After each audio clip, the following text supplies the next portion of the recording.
She never arrived for our anniversary dinner. No message. Only an empty chair at Marcello's, where we had our first date 7 years ago. I checked my phone 34 times. Each notification sparked hope that immediately died. I waited 3 hours until staff stacked chairs. At 11:15, I drove home with the tiramisu, the ribbon feeling like a noose. I did not sleep. I lay in our bed listening to every creak, every car. I left the porch light on and a cake slice with a note reading happy anniversary, still believing an explanation existed. She entered at 6:47 a.m. She wore jeans and a blouse I did not recognize, her hair tangled from sleeping elsewhere.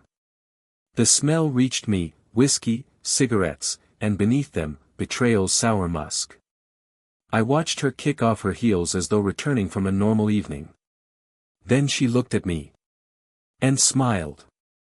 Not apologetic. A predator's smile. Sharp and without remorse. She dropped her bag with a heavy thud. Her voice carried cruelty as she informed me my anniversary gift could never compare to what she did with Derek. I had not known we knew anyone by that name.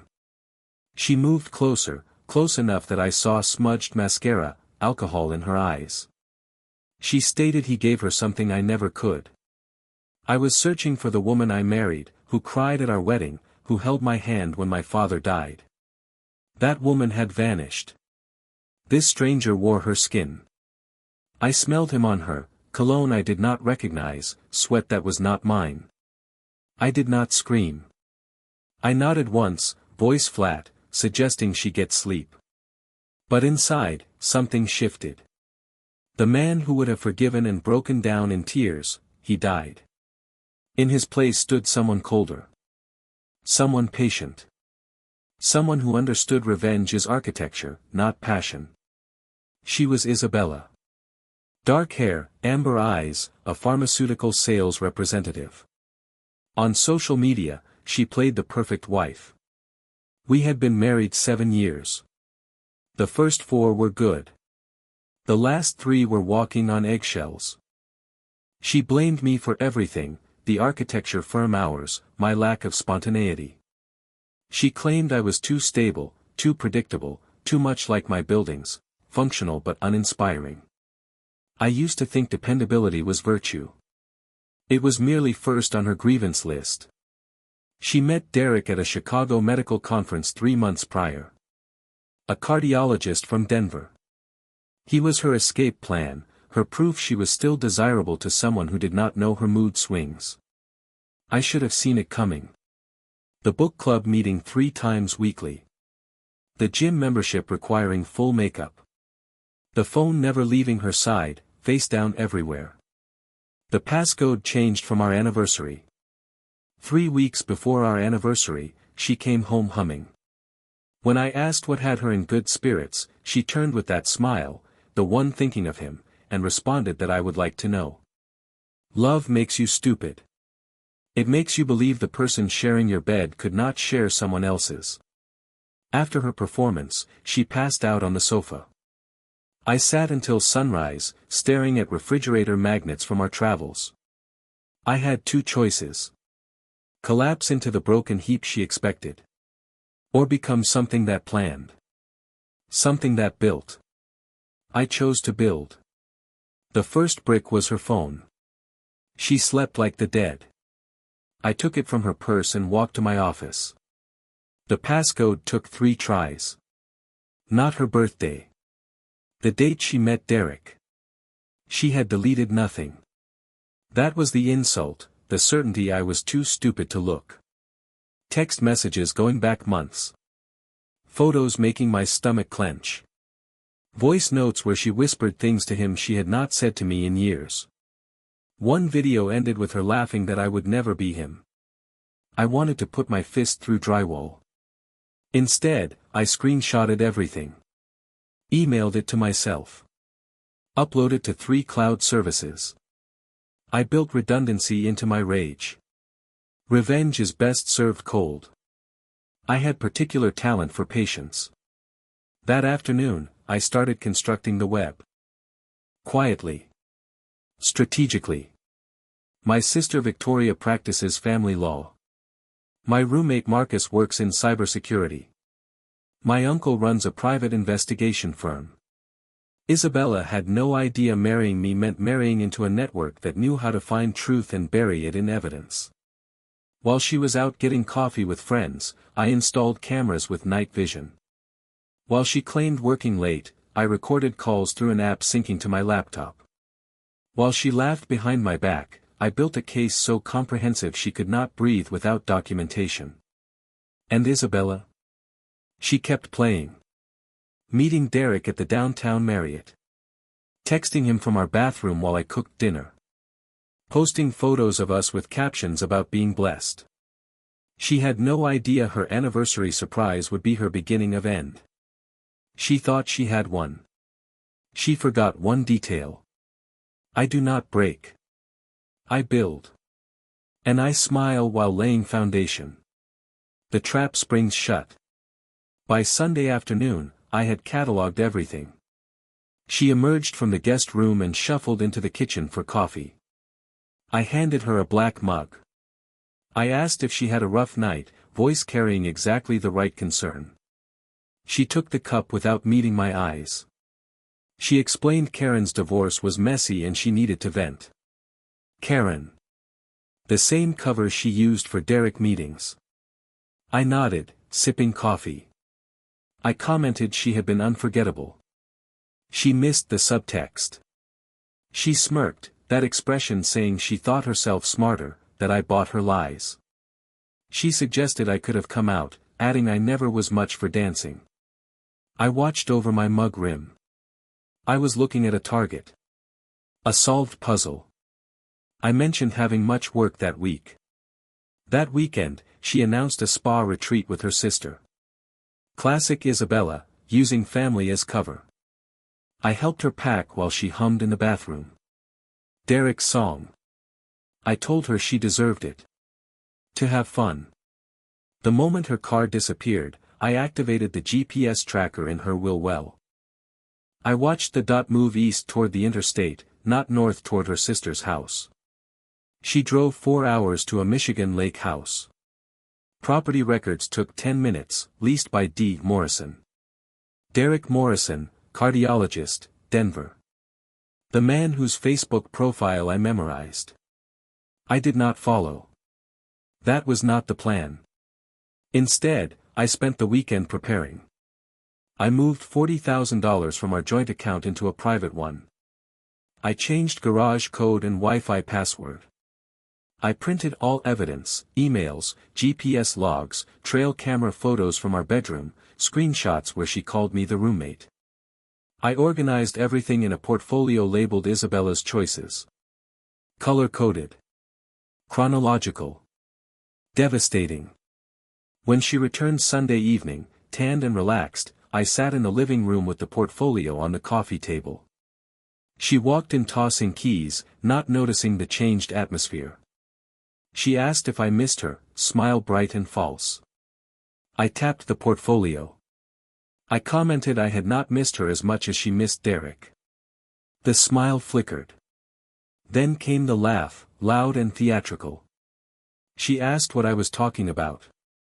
I opened the portfolio. The first photo showed her on the lake house deck, Derek's arm around her waist.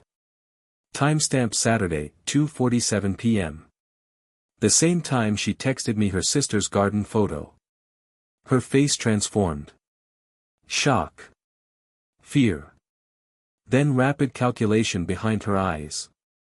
She rolled her eyes. Asked if we had an open relationship. I stated we did not. She pivoted fast. Claimed I was never around, that I cared more about buildings than her. Stated Derek saw her. Listened. I stared. There was nothing. Just a stranger wearing her face like costume. I asked quietly if she thought this was about attention. She scoffed. Called me dramatic. Stated it was just sex. Did not mean anything. I turned the page. A screenshot of her text to Derek stated she wanted to leave me, waiting for right time to take half.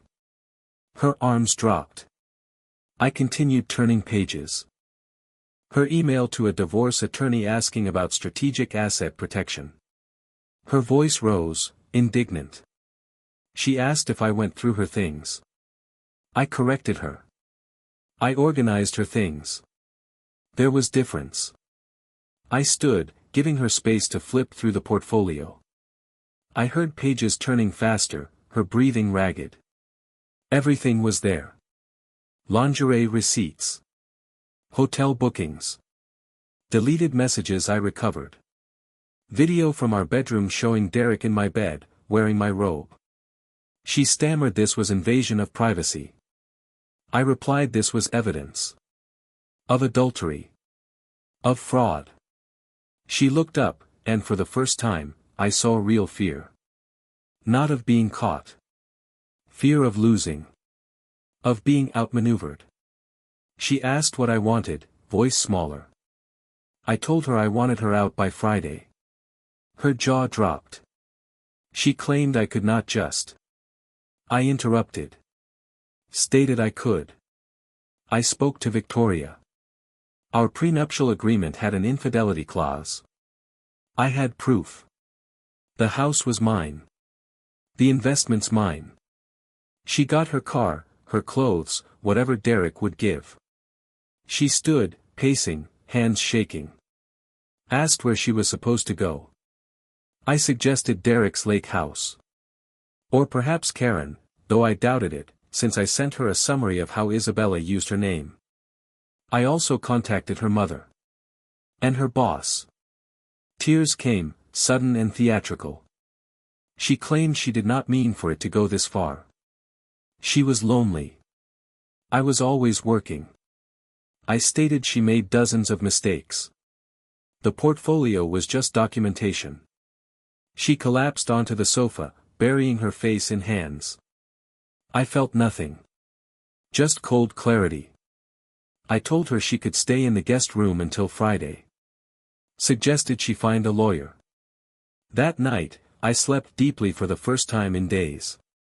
2 days after Isabella moved out, I stood outside Derek's downtown Chicago apartment building. 42nd floor. The kind of place screaming temporary success. I waited in the lobby until I saw him. Taller than photos, with tan from ski vacations. He checked his mailbox when noticing me. His face went pale. He knew who I was. I stated he was Derek. Not a question. He stepped back. He said he did not want trouble. I replied neither did I. We were past trouble. I smiled, something in my expression freezing him. I explained I was there to give him something. I pulled out a second portfolio. He did not take it. He offered she told him we were separated. I countered she told me she was at her sister's house last weekend. She told her sister she was with me. She was very good at telling people what they wanted. I opened to a specific page. A screenshot of her text to another man named Eric, sent 3 days after she told Derek she loved him. I informed him he was not the only one. There had been a trainer at her gym. A Milwaukee bartender. He was just the one kept longest. He took the portfolio, hands trembling. He asked why I told him this. I explained he was not my problem anymore. But he was about to become hers. When she realized he would not rescue her. When she started looking for someone to blame. When she told him I was abusive, hit her, controlled her, because she would, that was her pattern, he would know truth. I leaned in close, smelling his cologne, the same one on my wife's skin. I told him quietly she would ruin him. And he would not see it coming because he would be too busy believing he was different, special, that she really loved him. She did not love anyone. She consumed them. I turned to leave, then stopped. Mentioned the lake house furniture cost $5,000 on his credit card. I walked out feeling lighter than I had in years. My phone rang as I reached my car. Unknown number. A male voice, young and nervous, stated I did not know him, but I needed to hear this. Isabella was not done with me. I stopped. I asked who this was. He identified himself as Ryan. He met Isabella 6 weeks ago. She told him she was divorced. That I was violent. The familiar twist in my gut. He continued she showed him bruises. Said I grabbed her. I stated there were never bruises. Not from me. He replied he knew that now. He found her tablet at his apartment. Saw messages to Derek, to others. She was playing a game. Using all of them. I got in the car and listened as Ryan told me about the bar where they met, how she asked about his finances, his apartment. The fake divorce papers she showed him. He apologized. He thought I should know. She was dangerous. I thanked him. Another puzzle piece. I drove home, my rearview mirror showing a man I barely recognized. Not broken. Just finished with illusion. I called Victoria that night. Told her I needed everything airtight. Restraining order. Emergency asset protection. She responded she was on it. I slept soundly. While somewhere in the city, Isabella plotted, unaware every step was documented, every lie recorded. The game was not over. But rules had changed. I was finally playing to win. The court date arrived 3 weeks later. Isabella filed first, painting herself as victim, brave woman escaping toxic marriage. Her petition claimed emotional abuse, financial control. She submitted edited screenshots. She even included a bruise photo dated 3 weeks after moving out. I walked into the courthouse with Victoria, her briefcase heavy with evidence. Isabella was already there, wearing white dress like virgin sacrifice. Her lawyer whispered in her ear. Isabella looked up as we passed. She expected me broken. Angry. She had not expected calm. The hearing lasted 4 hours. Isabella testified first, voice trembling at right moments, tears on cue describing my controlling behavior. She mentioned Derek only as a friend who helped her see her worth, careful not to admit the affair. Then Victoria stood. She did not raise voice. She opened her first binder and presented evidence. GPS logs showing lake house trips. Recovered text messages, unedited. Video from our bedroom. Bank records. Ryan's sworn affidavit. With each evidence piece, Isabella's composure cracked. She stopped making eye contact with the judge. Her lawyer's posture wilted. When Victoria played the audio recording of Isabella screaming, calling me worthless, the courtroom went silent. Victoria concluded her client was victim of calculated deception, fraud, defamation. She requested full asset protection, restraining order, sanctions for false allegations. The judge reviewed evidence in silence. Then looked at Isabella. She addressed her as Ms. Chen, using her reclaimed maiden name. Asked if she had response to this evidence. Isabella's lawyer whispered urgently. Isabella shook her head. Then stood, her white dress looking less like innocence, more like costume no longer fitting. She stated she wanted to settle, voice barely audible. Negotiations happened in a conference room. Victoria was merciless. Full asset disclosure. Return of $40,000 she tried hiding. No spousal support. Permanent restraining order. Sealed admission of fault. Isabella signed. Her hands shook so badly she could barely hold the pen. When finished, she looked at me, really looked, and I saw something unexpected. Fear. Not of me. Of the future she built, the lies she told. For a moment, she looked like the woman I married. Scared and small. Then the mask slid back.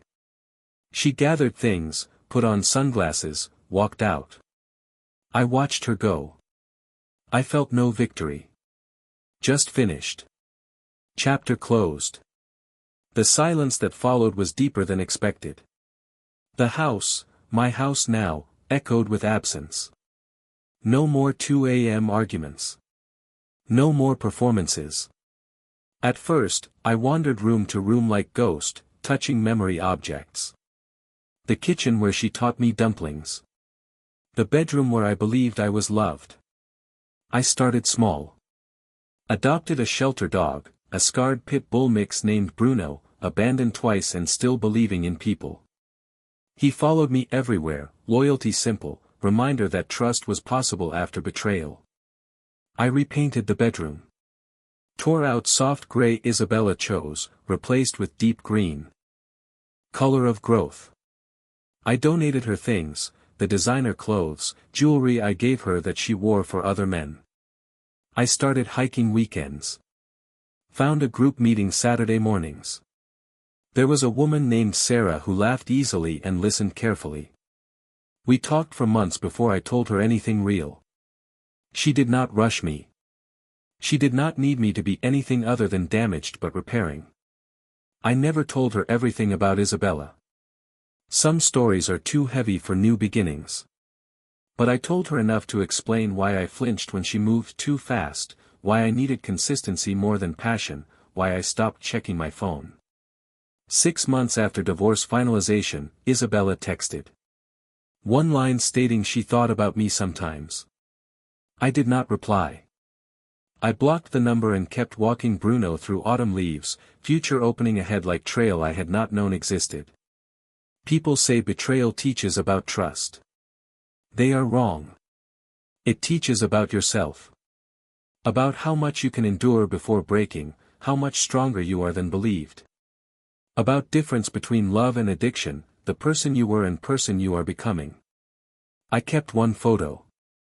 Buried in hard drive, folder labeled archive. We are at friend's wedding, early in marriage. She laughs at something I said. I look at it not because I miss her, I do not, but because I need reminder. The monster wore beautiful mask. The poison came in perfect bottle. And I survived it all. The last time I saw her, I was having coffee with Sarah at Sidewalk Cafe. Isabella walked past on other side of street, arm in arm with man I did not recognize. She looked older. Harder. The gloss wearing thin. She did not see me. I watched her go, then turned back to Sarah. I laughed at right moment. I sipped coffee. Sun was warm on my face, Bruno asleep at my feet, and past was finally just that, the past. Freedom does not always feel like fireworks. Sometimes it feels like this. Quiet morning. Good company. Absence of pain so complete it takes moment to recognize as peace. To anyone reading this, trapped in their own version, do not chase people who run from your loyalty. Do not beg ones who weaponize your kindness. When mask slips, when you see calculation behind smile, do not try to fix it. Just walk away. Build your case. Gather evidence. Protect yourself with thoroughness they use to deceive you. Then, when ready, let go. Not for revenge. Not for justice. For the only thing that matters. The chance to be whole again.